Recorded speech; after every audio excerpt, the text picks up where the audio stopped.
What's up, everybody? It's your boy Tony Ortiz back again here with the last episode of the year of This Week in Brave Exvius here on December 28th, 2022. And it is the finale for the year, and we're going on into next year. And wow, we're going to talk about the year in total at the end of the show. But let's dive into this week, the last week that we have here. Technically, tomorrow will be another week that is half in, half out. But there's no maintenance, and they're just changing up some stuff. They're ending events, they're changing banners, but they're not bringing the game down. So what we'll do is we'll just do as normal. We will cover that in next week's episode, the first one of 2023. And there's not much to talk about, don't worry, when it comes to this week coming up here at all. But there's a lot to talk about this week, even before we get to the year-end festivities. So let's just dive right on in. As we usually start with, there was a new unit, of course, there always is, and this was a Clash week, so we got Cheerful Caroler Ayaka entered into the game, along with all the Christmas units returning, of course, in the banner. So if you missed out on any of those, you could get them. Although, unfortunately, unlike with, say, Halloween and Valentine's Day, there's not really anything else useful from Christmas units. Kryla is theoretically pretty good. For an MVA, so if you don't have Kryla, this would be a great time to try to get one. You will get some frags, you'll get some materials to get her to NVA, and there's also a nice upgrade for her STMR. Brings the stat line up to in line with some other pieces of equipment, but I don't believe it got any extra resists, and one of the best things about Kryla's headpiece is that it gave resist all, but it didn't get like buffed in that way, it just got buffed on stats. So that's about the only unit that comes to my mind with anything useful from the holidays, unfortunately, in terms of unit or gear. But, you know, this could have been way worse. We thought we were probably going to get a Noel, maybe I thought maybe we would get Felix, some kind of unit that could maybe, like, you know, tank or support or both, since we haven't really gotten any tank or full support NV morale units since Sylvie, really. And we just didn't get that here. We got more damage, and Ayaka has a bunch of self buffs that you know, are greedy, of course, that only buff herself. But she's got a bunch of ice support that's not bad. The thing is we didn't really need this element as bad of support. Like, having the 150 is cool, but again, it only hits herself. We had Ice Field and Fravia already, so I don't really know what the motivation was here. I guess giving her ice would have been fine, but not giving her a second element. I mean, she has earth and light attacks, but she doesn't really have support for them that's like better, or, you know, whatever. So like, we have better support than this in Sylvie, and we have equal to light support here, or better than light support with certain units. So I mean, this earth and light are not elements we needed to help with. Tsukiko has those covered, Sylvie has earth covered, she has thunder covered. You know, ice is pretty much covered already. Fire's got some pretty good stuff, but we're really kind of missing on dark and wind, and we didn't get either of those with this unit. Dark support is pretty good if you have your new Dark Fina, but one premium unit as dark support is not really a great state for dark to be in, especially with potential Sephiroth upgrades coming. Not this week, but maybe next week. Once we're fully into January, we'll see, I guess, what happens. I'm not a big fan of breaking up the Final Fantasy VII banner either, with these two banners in between, which means by the time that you get to Yuffie and potentially Sephiroth's upgrades, you will not be able to use them upgraded in Vision World. The Vision World will be gone tonight. So I don't know. This unit has way more to it than just the kit. Her STMR here is basically the reason to really pull for her. It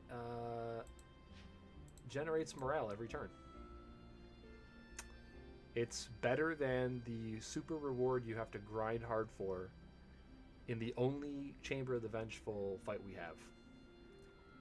And you can only get one of those. You can get as many of these as you pull of Ayaka. So I got one on my way to Pity, and I got another one in my daily pulls the other day. So then I pitied a copy, so I have 3 peppermint sticks here. I have 3 game sticks. This is a Letterkenny tribute. We're going to call these game sticks. So I have 3 game sticks, and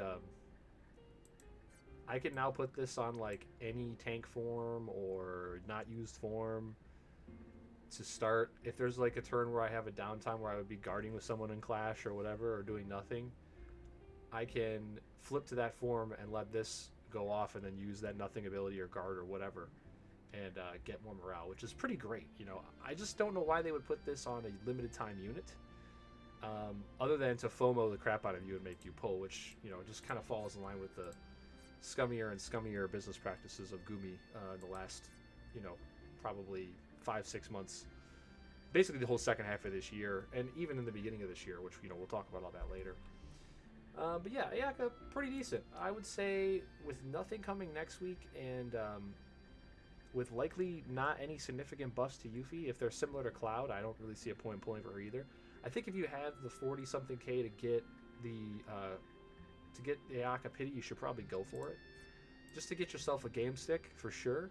But then also because she has a card on her first half. So there's like a, you know, the 28,000 banner where a global exclusive card also comes. She has one of those. And it's pretty good. So it gives you some MP, some MP restore. Don't underestimate MP restore, especially on all of the meteoring units that we have coming. It gives them a attack. So if you are not wanting to sacrifice a materia slot for Eye of the Dragon, or bring a unit that grants like an EN frame attack for someone to use, this card actually gives it to them. And that part is not actually locked to any kind of series. So you could actually just, any unit that's useless and you know, can't do anything, but is of a series that you want to bring to like a fight or something, like say you want to go back and do those Final Fantasy VII fights before they rotate out tonight, you could slap this card onto you know, I don't know, an old Aerith and have them chain instead of standing there and doing nothing. So that's pretty cool. This is kind of worth it on its own for the 28,000. But, you know, once you're within 20-something more thousand of, like 18 more thousand of getting an Ayaka and getting one of those game sticks, I would probably go all the way just to make sure and go ahead and scoop it up. And then, you know, at the bottom we get some Demon and Stone Killer, which are, you know, nice to have. If you have any mages coming soon for all these mage fights we're probably going to be going through, these are Stone's I would say Demon is in the common category of easy to find, and Stone is in the medium category of killers and how rare they are on items and materia and so on.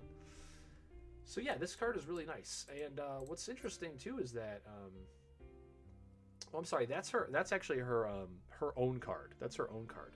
This is the special card. Sorry. So this one is even more worth having, to be honest. Getting a chain attack on something is really great, but actually getting magic boost, which is what this one does on any unit, is any FFBE unit is arguably better.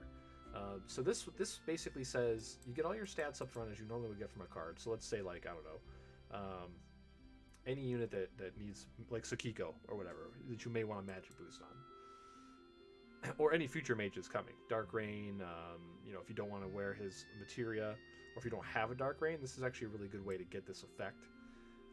Unfortunately, it's locked to FFBE units. Now, if this was able to be put on, say, like Golbez, it'd be pretty nice, because it's got, but it doesn't have MP, so he would lose a little bit of damage. But you might be able to get that MP back depending on what materia you were able to put in the materia slot, because you don't have to waste the materia slot with the Magic Boost Plus. So this basically is Magic Boost Plus.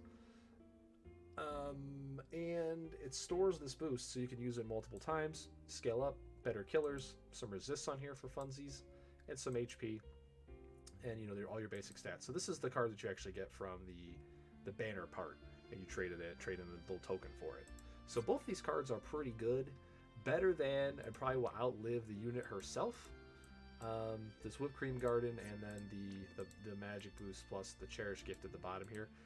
These are going to be very useful and future proof, because again, remember that the Meteor users are getting nerfed on global to basically not be able to do their meteor finishing to units that have they want you to do magic damage to them. So they're going to be much more difficult to bring and use against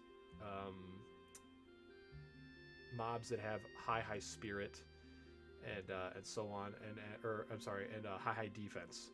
So these are going to be future proofing you and helping your mages that you're going to have to start using that are pretty garbage. Let's be frankly, that there's not many good mages out there right now. These are going to help your mages out quite a bit. So I think Ayaka's strength, to summarize, is in her gear, the 2 cards that you can get, the STMR, and not so much in the unit herself. In this class, she's of course particularly great because it's weak to her elements, and she has the killers for it and all that. But will we be using her after this Clash of Wills? I don't know. Probably not, to be honest. I think this is kind of more of a Tiana situation, except this gear is much better and future-proof, whereas Tiana's gear and card were definitely not at all. So use your best determination there on whether or not to pull. That's pretty much all we got. Not really worth going over any of the old holiday units. Clash of Wills also came out. This is the hardest Clash of Wills they've ever made. And unfortunately, it's not for a good reason. It's not because it's the most intricate fight or the most difficult to figure out or requires the most diverse units and longer turns and blah, blah, blah, blah, blah.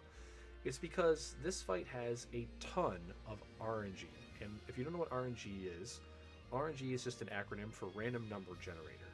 And so how video games or anything math-based creates randomness is it has a random number generation algorithm where it picks a number from 0 through whatever, or 1 through whatever, or so on and so forth. And then it enters that into the algorithm, the base algorithm, where it says, this is going to happen this many times. So this guy has, on turn 1, roll a die, however many, whatever that die roll is, this is how many times I do this big, nasty tank-busting attack. And he does this on multiple turns. So you could have the best gear in the game, you could have the best party setup in the game, and if he rolls high, you just have to restart because your tank's going to die on like turn 1 or turn 2 or something like that. So this fight is absolutely horrendous. I haven't even touched it, as you can see. If you stick around or after the live broadcast, you can come by and see me climb to 99. Thankfully for me, I already have all the Xenostone items and upgrades that I want, so I can absolutely afford to not get a rank 1. Missing out on the Lapis sucks because I am a free-to-play player now where I'm not going to spend any money on the game anymore, but at the same time, sitting here grinding for a rank 1 when I don't have Pause of Prosperity, when I don't have some other key stuff, I don't have EX3 Ayaka, just to me it's not worth it. It's not worth the time invested in watching videos and strats, so it's not worth rolling 6 or 7 times. Now, if they want to put in one fight like this a year for Clash, I really honestly don't have a problem with it, where it's so hard that only 3% of top players are going to be able to finish it with rank 1. I don't really care because this doesn't box you out of getting gear. The only problem I have with it really is that anybody who's new that started in the last 6 months since Anniversary probably doesn't have anything related to Clash of Wills unless they played the first month of the Clash of Wills and then bounced. So they're going to lose out on a bunch of Xenostone this month because this boss is just too difficult to even try to even rank higher than just clearing stage 99, and that's just unfortunate. I'm not advocating for the content to be completable by all players, and I'm not saying the new players should be able to complete this, but with the resources that they give you within the first month or 2 of you starting a new account, you should be able to clear 99 hopefully on that account, because you're just going to get so buried deep without having Clash gear if you can't, that it just really sucks to try to keep up, But once you get into the groove and you bank a bunch of Xenostone, missing out on a Clash like this isn't that bad. Missing out on the Lapis actually hurts more. But yeah, the boss doesn't look that good in my opinion. I think it's not inspiring. I don't know why he's a demon in stone when he's a gingerbread. I get it that they don't really have racial types that really fit this kind of guy here. But demon kind of makes sense, but stone, he's literally the antithesis of stone. He's the softest you know, material that we probably have available. I don't know. I don't get it. There's been much better clashes than this. There will be many better in the future, I would assume. It really feels like they kind of phoned it in, and honestly, if I was Gumi, I would probably nerf this tonight. I would do something to where I would fix the amount of kicks that he does to like 2, and then let it go. I'd also fix that issue where if you defense break him, he like basically destroys the entire fight and you lose. I think that there's so many breakers with preemptive break that automatically break all stats that just hoses and excludes from the fight, that it's just really a bad idea. I feel like if you want to do anything, you should put like, if his defense is broken past like 87% or something, then maybe he has a counter or something like that. Better solutions available. Just bad design, bad clash of wills. I think it might be the worst one we've ever had, to be honest. Like, because when you factor in how uninspiring it is, how boring and lame the RNG reliance that the fight is, and how uninteresting that makes it, and then how like many units get boxed out of even coming to this is probably the worst clash we've ever had. So, kind of sucks. I mean, I don't know what else to say about that, really. We got a raid. It's a raid. Raid's a raid. Ayaka, interestingly, is the only unit that gets more points on this. So make sure that if you are doing a raid stage, that if you have any friend Ayakas, you take them. You can see here she's plus 60. Everything else, including Nier, all the way back to Nier, is plus 40 only. So make sure you take friend Ayakas with you if you're going to do this fight or raid, or whenever you do your raid runs. This is where your Kryla upgrade is at. I think it's in the last box.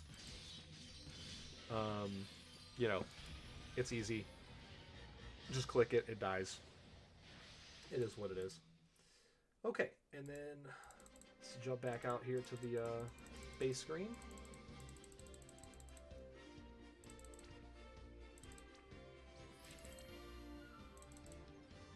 Alright, and then we had the 2 levels of the Gingerbread Man here as well, with his normal fight and his EXT fight. Now, these are not really that interesting, but there is one thing that is unique about these. He actually has an HP lock. We haven't seen this in a long time, so no matter what you do, you can't do more than 50% damage to him off the jump. So you can't one-turn KO this guy no matter what you do.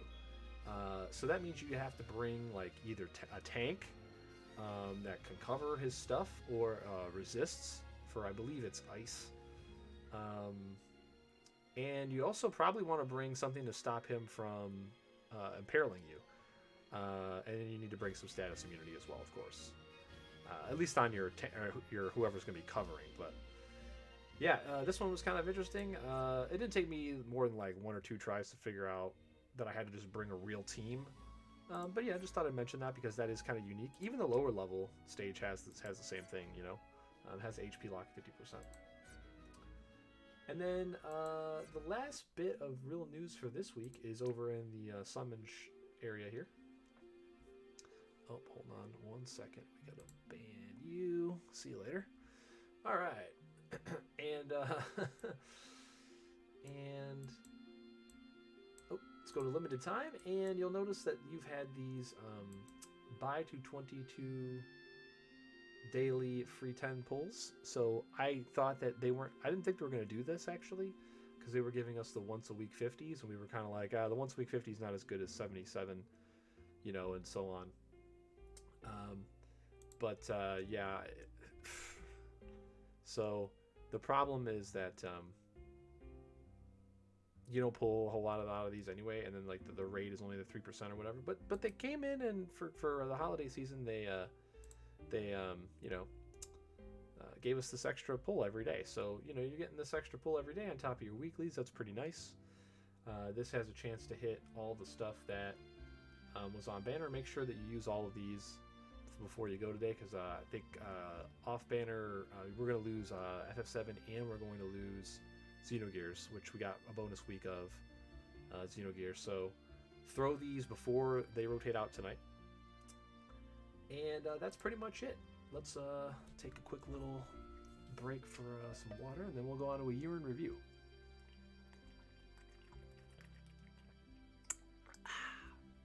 Okay, so let's talk about the positives first because there's a lot less of those in 2022. So Clash of Wills, I think, was pretty good this year outside of this last week or this last month. All in all, I don't really mind. Most of the clashes were fairly decent. They weren't like insane, but they were challenging enough. You know, you definitely could cheese a couple of them with Chow, you know, when he was dominating the meta. But if you didn't bring him, there was a lot of interesting things you could do. I think that was pretty decent. So I think overall, Clash of Wills this year was pretty good. I think the gear that they added in was pretty good as well. The extra ring, the light armor. That's all we got, right? Yeah, I think so. I think the crown was already in. And then content-wise, let's see. They fixed the little hall where you get those unique items. They like brought that back into the game and fixed it up so you can actually do that now. They're kind of useless, so I wouldn't even do them as a new player, but it's there. It's kind of cool that they're at least enshrining that part of the game's history there, so you can actually go back and see it, you know, get in instead of just taking it out of the game and ignoring it. I don't even remember what it's called. 12 types have overall been pretty useful. Some of the fights are rough, but at least on global we have a lot more tools to deal with them. I still haven't finished all of mine, but I will eventually get around to doing that. I just haven't needed to. You know, the materia that we've had from the last one or two haven't really been necessary, so I just haven't bothered in grinding it out. But overall, 12 types are kind of positive. It's a nice evergreen way to get people some gear that will help them deal with a lot of the stuff that's in the rest of the game or coming down the pipeline. So, I think that's an overall net positive. We had some pretty good units this year.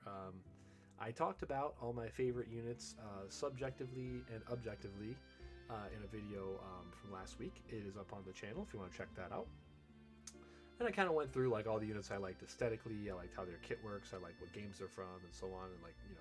And then I also talked about who I thought the best 5 units were in the game. And then I talked about the ones I liked the least. And then I talked about probably the worst, in the game that were released all in 2022. So we kept it to 2022 units, and some of those units, I think were overall net positives to the game. I think that Sylvie, obviously, was really good. Set a new bar for support.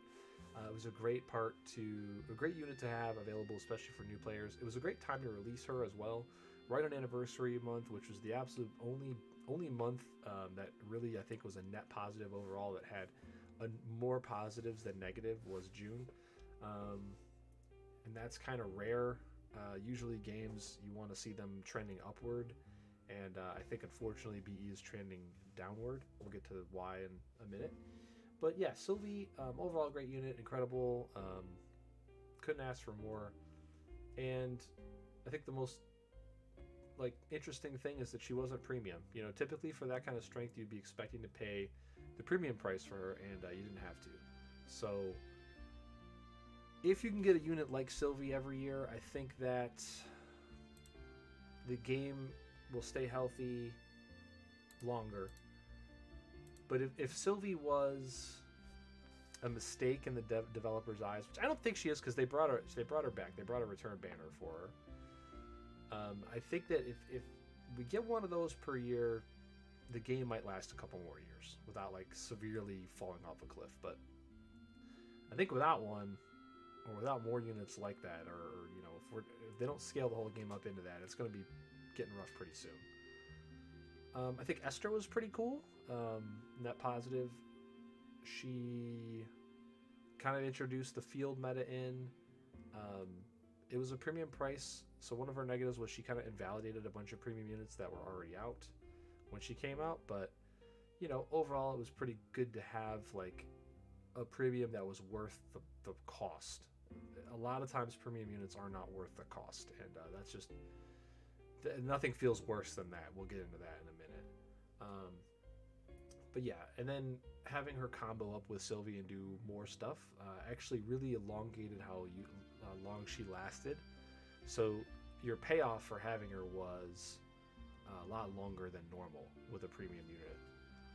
So I think that was pretty cool. And although they didn't make the timeline around her very good, like the unit herself, the concept was good. And I think that we'd do well to get more units like that in the future. However, her erasing all the other stuff with her one thing, not great. That's kind of why she's fallen out.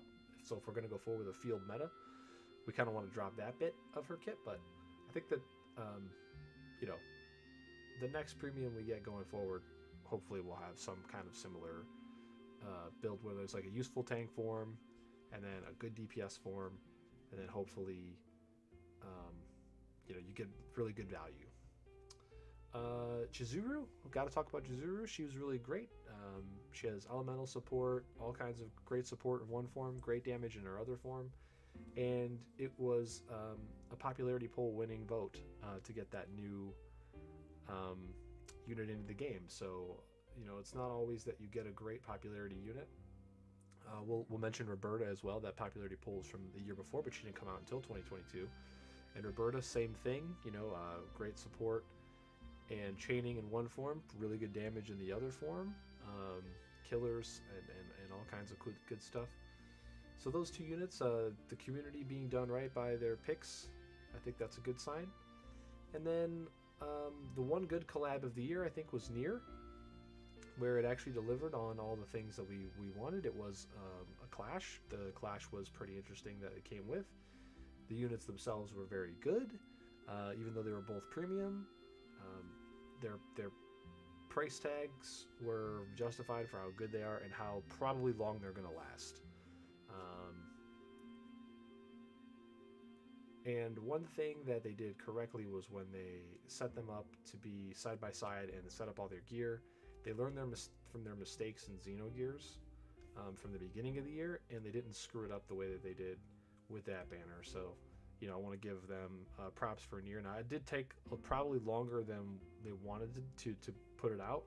I think it took so long that it kind of interfered with their plans for December, because this December is probably the weakest December we've had, you know, ever. But sometimes there's a lot of stuff that has to go into an event that big, and if they're going to put out a collaboration in the second half of the year that's kind of like the anniversary, like in scale, you know, where, you know, there's a rerun on cards or like a rerun on good units, and then there's a clash, and there's this and there's that, and there's premium, then okay, you know, I mean, it being farther away from anniversary makes sense, and you know, taking the time to make sure everything's done right is fine. It gives players a chance to save Lapis. So if that's going to be the plan, I wouldn't really hold that against them. I would like it to be done with a mainline game, though. I don't want it always to be a collaboration, because unfortunately with this game, collaborations and original BE units basically dominate everything, and that's not the reason why most of us are here to play this game. And it's just gotten worse since Clash of Wills has been introduced. So, yeah, I don't know. I hope that there's a way to reconcile that. Now let's jump into the lowlights. So, basically everything else that I didn't mention is a lowlight for me. A lot of missed opportunities. A lot of, you know, there's a lot of good units out there, but like, you know, that came from collabs and so on. But like, they're just so dwarfed in power by a lot of the global exclusives that you're basically just buying like an NFT gacha figurine of that unit when you get one, and you can't really use it anywhere. I think that another big issue was the lack of follow through with a lot of content. So, you know, Global skips a lot of stuff to be able to deliver Clash of Wills, and most of the time when they deliver a Clash of Wills, it's bugged, it doesn't work right, it's a really bad one like the one we just got. It's not really that interesting and fun. It's not something you even want to do for more than like 1 or 2 days.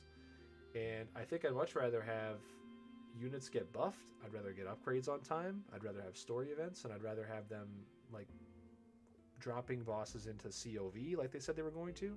They announced COV, put it out, put in one boss, and they've ignored it since. So yeah, just a failure to deliver content, leading to my theories about the game kind of like being scaled back a bit.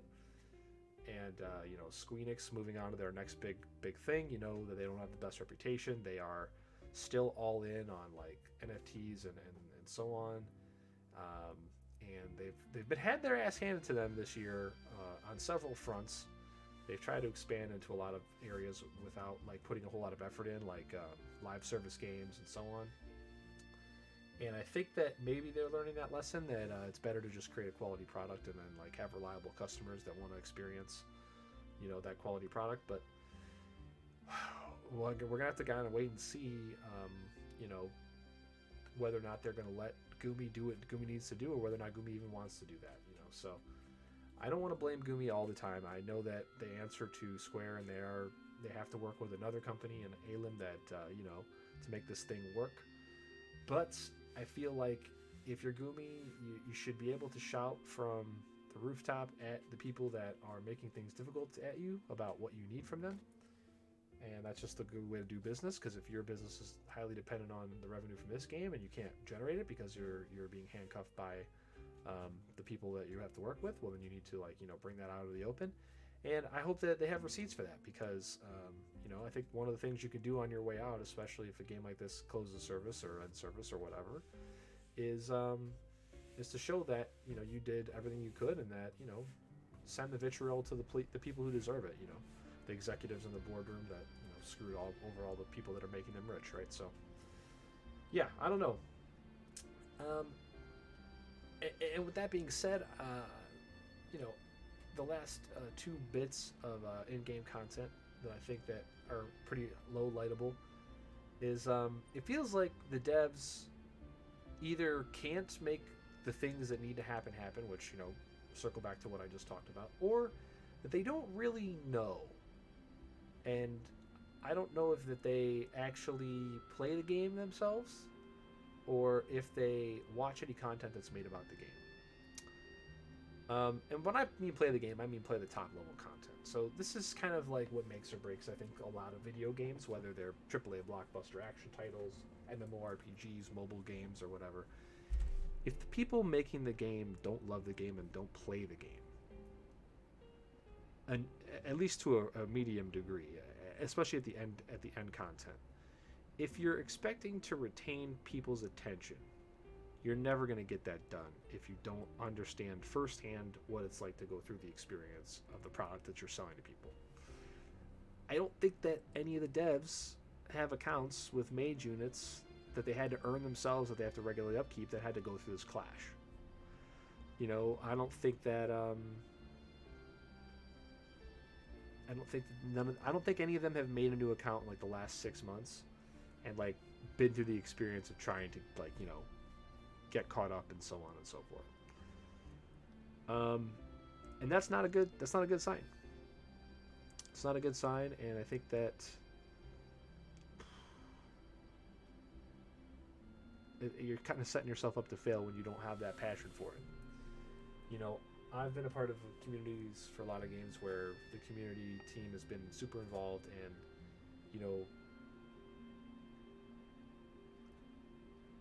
we'll talk about this in a minute, but we just don't have that anymore. We don't have faith that, or confidence that what we're talking about and what's ticking us off is getting brought up to the right people to make decisions, or the vice versa. What we really like and do more of this kind of stuff is not getting taken up to the people who make decisions. Now, it could be that this is all happening and then the people who make decisions are just shitting on us, but like I said, it doesn't feel that way. It feels like they want to give us all this stuff that we should get, and they keep saying, please be patient with us to give it to you, and then they just don't deliver. And I'm not saying that people who work for the company should be Spider-Man memeing and pointing at whose fault it is, but there's a lot less of taking responsibility for skipping stuff and just pretending like it doesn't exist. Like, we're not smart enough to go and look up what the JP client has and what we lose out on to get like one thing that half of us don't even really engage with. So I don't know, man. I don't know about that. And then tying into that, I don't really know how to reconcile the new player and veteran player experience. I couldn't have given you this take last year because I only had one account. And due to the Facebook fiasco and me forgetting that my account was bound to Facebook and not Google, I was locked out of the game for almost a week. And so I started a new account on one of my other devices, and I played it for a little while. And, you know, my pulls in the beginning weren't very good, but I stuck with it, and I've still played it. I can even show it to you right here. Here's my other account. I'm finishing up the farming for the last piece of gear here from Vision World and today. And wow, is it miserable. It is absolutely miserable. Clash is miserable with a new account. It's really, really rough, and there's a lot to do in the game before you do these things, but when you see this stuff that's weekly or bi-weekly or monthly, and you can't participate, you can't do any of it, and you know it's never coming back. See, a lot of other games have events that rerun, and then if you rerun it the second year, you can upgrade your stuff that you run from the first year to make it even better. But like the new player comes in and they get some of that stuff, you know. Or they might even be able to choose, like, oh, I want these 3 of these 8 options, and I'll pick the 3 best ones, so I don't feel like I'm so far behind. And I get wanting to cater to veteran players a lot, especially when a lot of them are whales, right? But if there's nobody to play with, I don't know how you keep the whales interested. This game does have the benefit of being mostly, there's no PvP in it, right? Arena exists, but it's not real. Like the other person isn't playing against you in real time, right? So, and Arena's been ignored for what, 4 or 5 years. So I think you could sustain this game longer by just catering to whales than you could with the average mobile game. But I don't know how to perfectly reconcile the new player experience or how to streamline it. I definitely think they need a whole different new player experience that like is on rails and takes you through like 60% of the game for like the first week than what they have. But I don't know if we're ever going to get anything like that because, you know, the game is 6 years old now, or 6.5 years old now in global. And it's probably just going to ride out at the rest of its days, regurgitating the same formula. But I kind of like circle back to, I think Warframe is a good example of this. They had a really good game on their hands from the get-go, but like when they first launched it, there was just no way to learn how to play it. It was old school. You had to like go to the Wikipedia page, or not Wikipedia page, but the wiki page for the game that people had compiled. You had to read about what to do, where to go. A lot of stuff was counterintuitive in terms of like interface and so on and so forth. And to this day, their new player experience is still really, really bad. And it's a difficult thing to work with and to get into. And it's arguably not worth it for the company because most of the money they make is it's a free-to-play game to you know, start out and all that, and there's a lot of stuff you can do without ever paying. I mean, you could theoretically do everything in the game without ever paying. They don't make a ton of money off of a new player experience that they can reconcile right away, and this is a failure that a lot of businesses make because a lot of businesses are run for stock price and immediate return and not long-term growth like they used to be. A lot of businesses and corporations these days are run like churn and burn for people who are already wealthy to get more wealthy instead of to bring people up and you know, and create success for people that are, you know, doing the work and have invested and put the time in. And it's a conundrum for them. But I would argue this: if you have a new player system that's really great, rewarding, and enjoyable, you're going to get people that stick around and that recommend it to their friends. It's very difficult to recommend something to my friends when I have to sit down and teach them literally for days. I got somebody into that game a few years ago. We played for 2 or 3 weeks, and I got him, you know, really going and all that, but if that's not going to be your main game and you're not going to put everything into it, if something didn't grab you or grip you, when you just get endless new systems dumped on top of each other and old stuff that isn't fixed, and there's there's FOMO from missing things every 2 weeks, every month. You know, people are going to fall off and just say, well, it's not worth it. Like, I can't put it down and come back in 6 months. You know, I just lose everything. And I don't want... A game is supposed to be fun. It's not supposed to be a chore. It's not supposed to be an obligation. And I feel like, unfortunately, BE is kind of turning into that. And, of course, last and by far the greatest, worst possible thing that could have happened to the game and the community and to the world in general is the loss of our community manager, Shaylee. And the game, I think, has been on a downward trend ever since. And I don't think it's going to come back without her or someone so similar that that has the passion, that plays the game, that like demands, you know, excellence from the rest of the company. That has the confidence to do that. You know, she was very unique. You know, I haven't played this game for the full 6 years that it's been available, 6.5 years it's been available in global. I played a little bit at the beginning, and I played a lot last 2.5, 3 years, and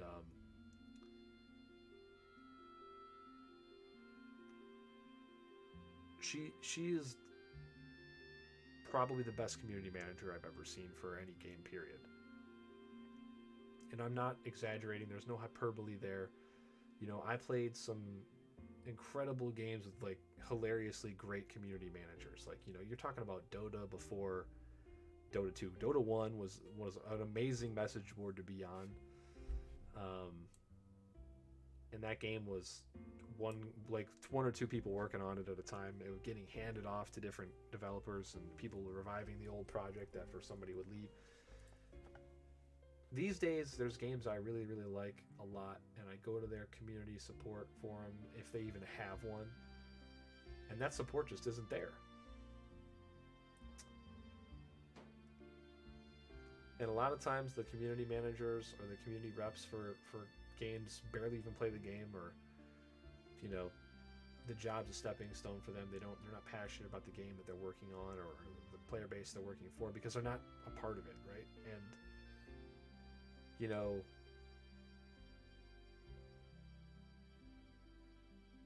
it's just unique. It's something you can't teach. You can't fake it. And with it being gone, it just becomes more and more obvious that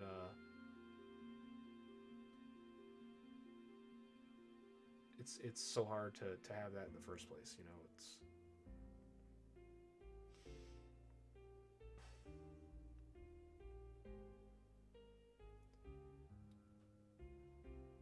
I don't know how you come back from that big of a loss.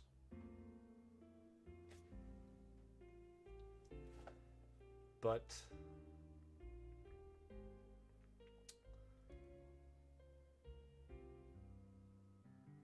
obviously our loss there doesn't compare to the family and friends that lost, you know, such a great person, part of their life. And sometimes the world is a cruel and awful place to be in. And you just kind of have to hope things get better, and even though you know they probably won't. So that's what we're going to do in 2023, is we're going to hope things get better. I don't think that they will, but nothing would make me happier than to be pleasantly surprised by things getting much, much better.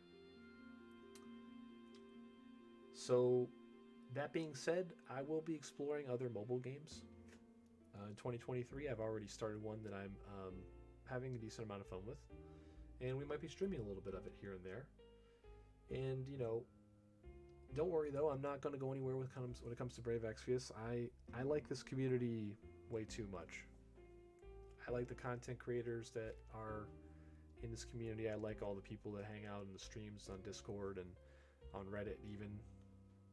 I know Reddit's a weird one, but most of the threads on Reddit are full of like some of the funniest and most interesting responses that I've seen in the community. And if this community goes to a different game little by little, or you know, if the service ends at some point in the next couple years, and the community has a concerted effort to try to go to a different game, I definitely will follow the people, because even if the game is bad, or it's just not delivering, the community of people that are around in this game are awesome, and there's very few communities like that. I would say the free enterprise community, I think, is a lot like that for Final Fantasy IV. A lot of randomizer communities are like that in general. Just the speedrunning community as a whole, for the most part, is a really good community. And like the fighting game community, if you exclude some of the absolute idiots, which every group has, I've never seen people do more for each other. You know what I mean? Like, I've seen people lose family members, lose their houses, and Kickstarters or Indiegogos or whatever go up, and the community just delivers. We've paid for, in the last 15-20 years of being involved in online gaming communities, with the internet, message boards, streams, I've helped pay for for funerals. I've helped pay for someone to rebuild a house. I've helped pay for cancer treatment and shit like that. And that is something that you can't replace, something you can't replicate. Either people are good and hold each other up, or they don't. And a lot of the games that have communities like that, it's worth sticking around, even if the game sucks, just because the people are cool. Because you can't really control who you're born around, who you grow up around, and all that. But you can control what communities you decide to participate in once you're an adult. And I think that this community, the Brave Exvius community, is a great community to be involved with. And even if the game's not here anymore, it's a kind of community that I'd want to stick around and be a part of. So don't worry, the show's not going anywhere. I'm not going anywhere, and I'm definitely not letting this community, fade off into the distance and stuff out of my life. I'm sticking around. So even though there might be a lot more different stuff going on, don't worry. We're sticking together through this. The bonds I think we've forged in the last few years are solid. We've been through a lot more, to be honest, than a lot of other gaming communities go through.